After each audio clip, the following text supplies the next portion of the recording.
Dora, no? Ay, nandiyan na ba si Secretary? Aba, talaga nga naman, Secretary Giovanni Banoy Lopez, ang atin pong kalihim ng Department of Transportation. Hi, Sec. Good morning po. Hi, Kuya Alvin. Good morning po at sa lahat po ng nakikinig at nanonood ng iyong programa. Sorry, pasensya ka na, bigla ko lang naalala. Bago yung tanong ko sa rehistro, naalala ko na hindi ba ikay acting secretary? Ano po? Kayo ba'y na-reappoint ulit? Parang naging issue sa Senado yung mga acting. Ang dami daw pong acting. Ano po? Kailangan daw i-reappoint. Were you reappointed?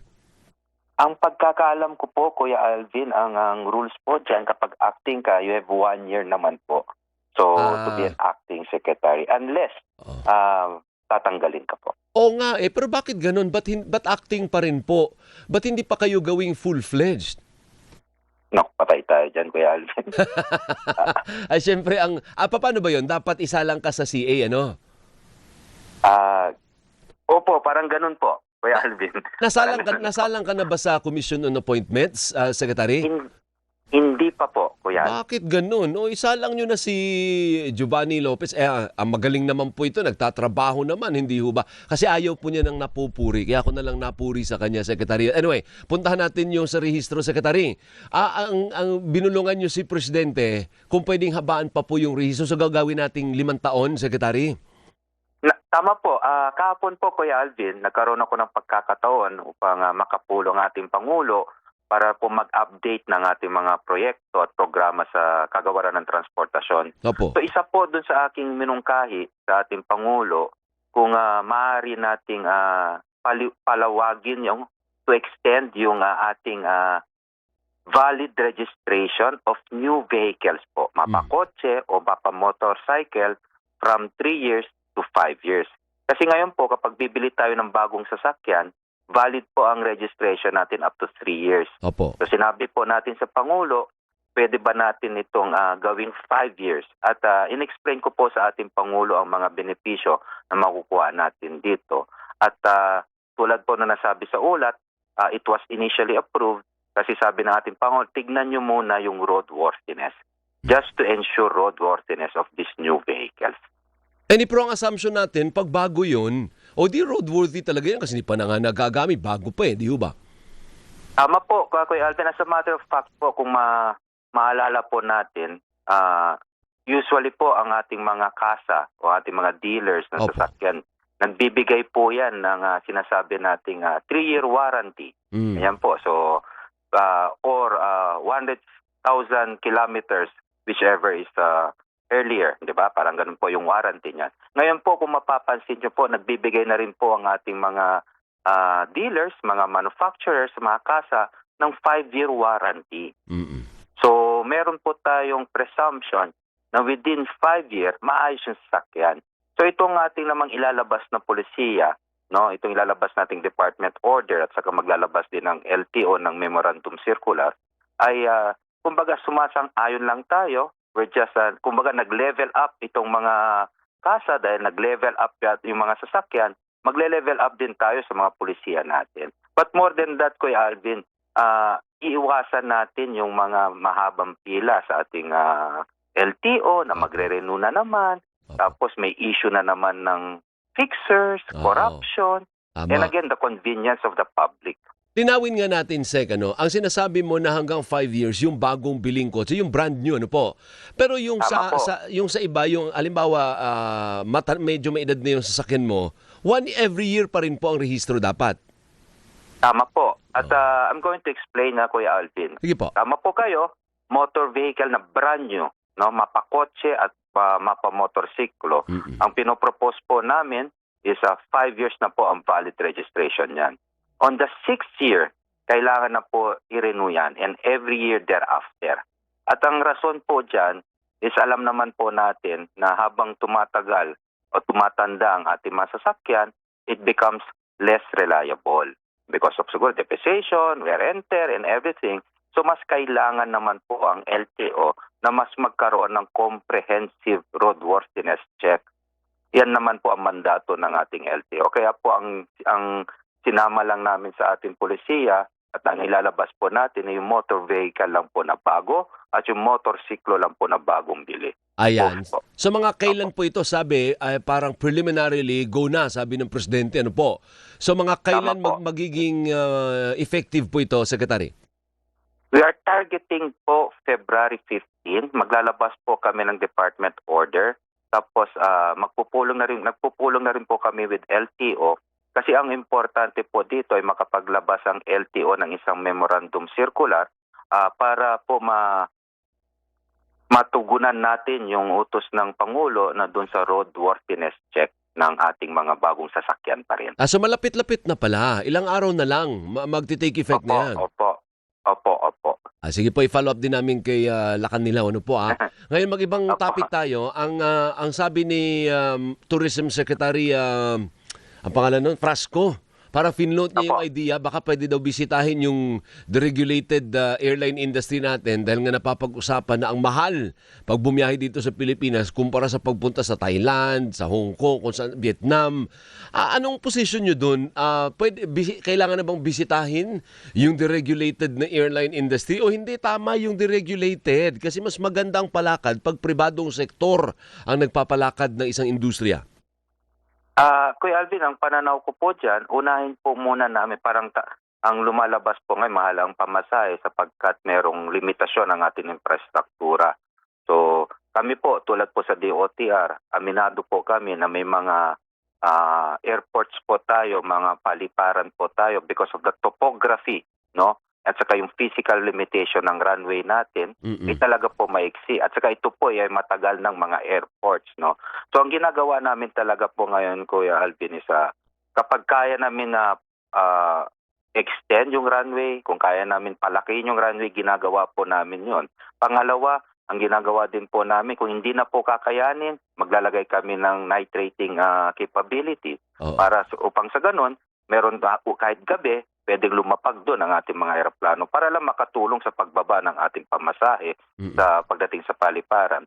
At yun din po, nagkikipag-coordinate kami sa ating mga airlines.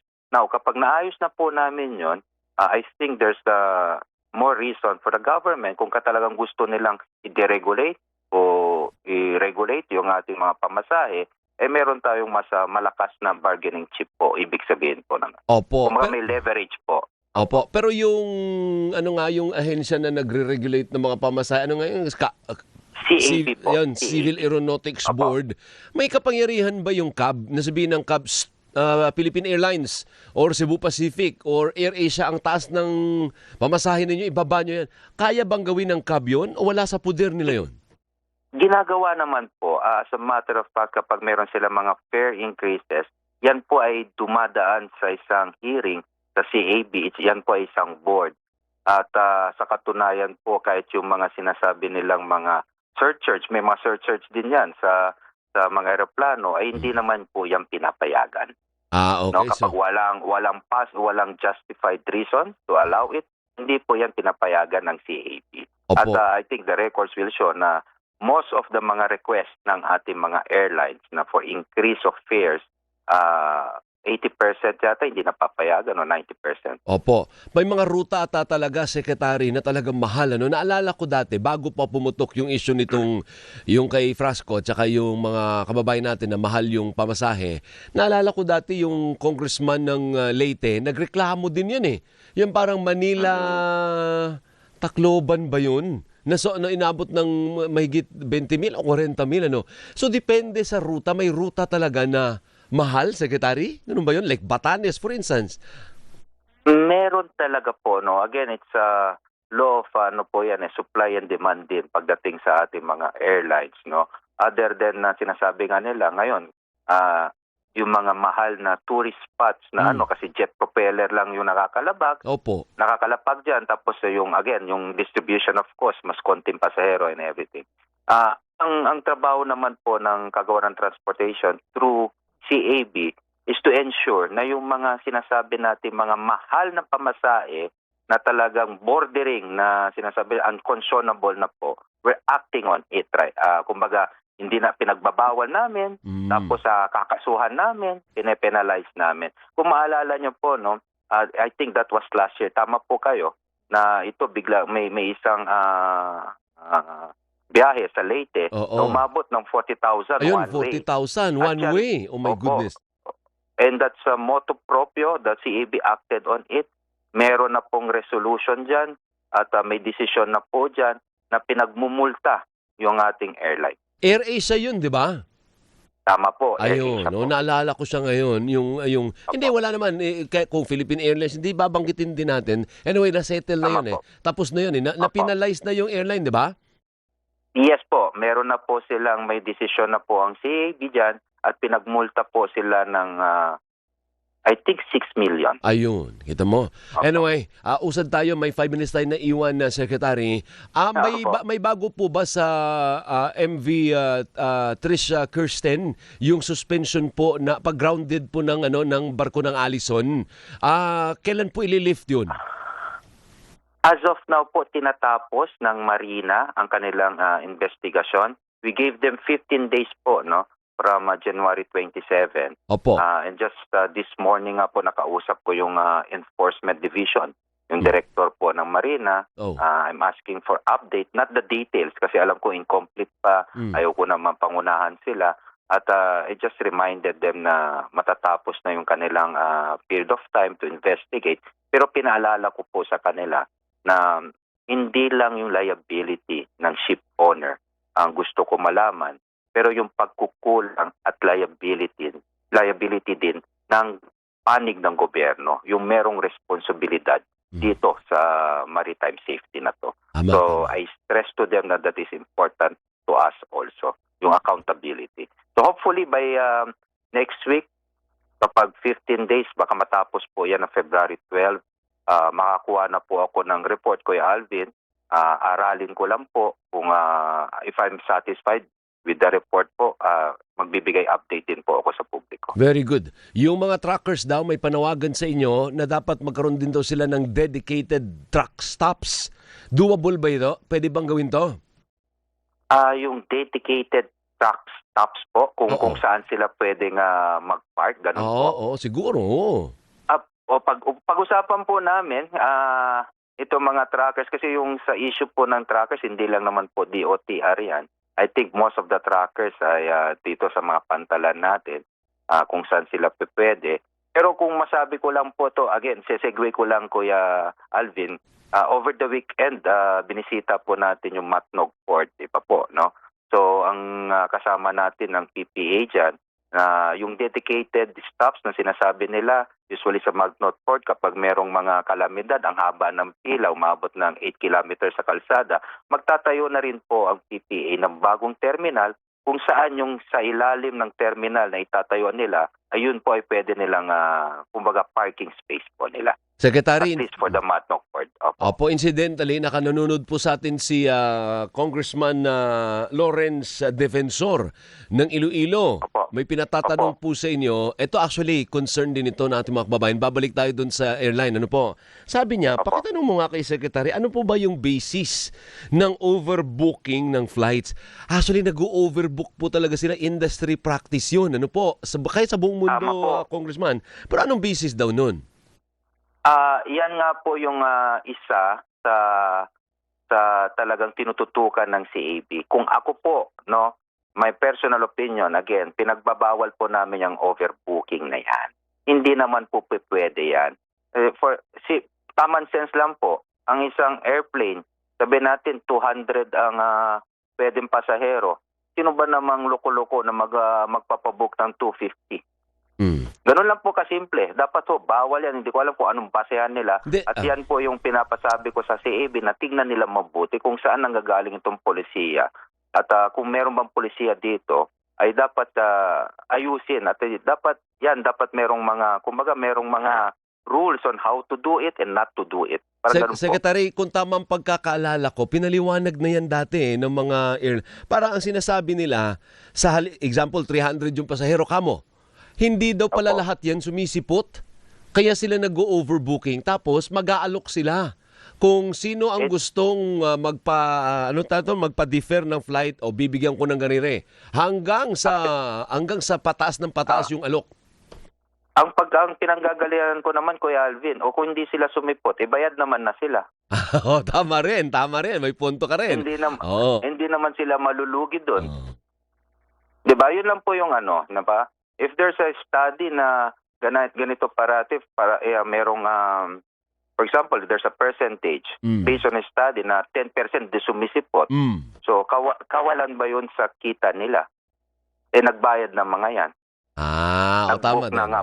Yun po yung pinanggagalingan ko po, Kuya Alvin. Again, I might be wrong, no? Pero kailangan naming upuan yan.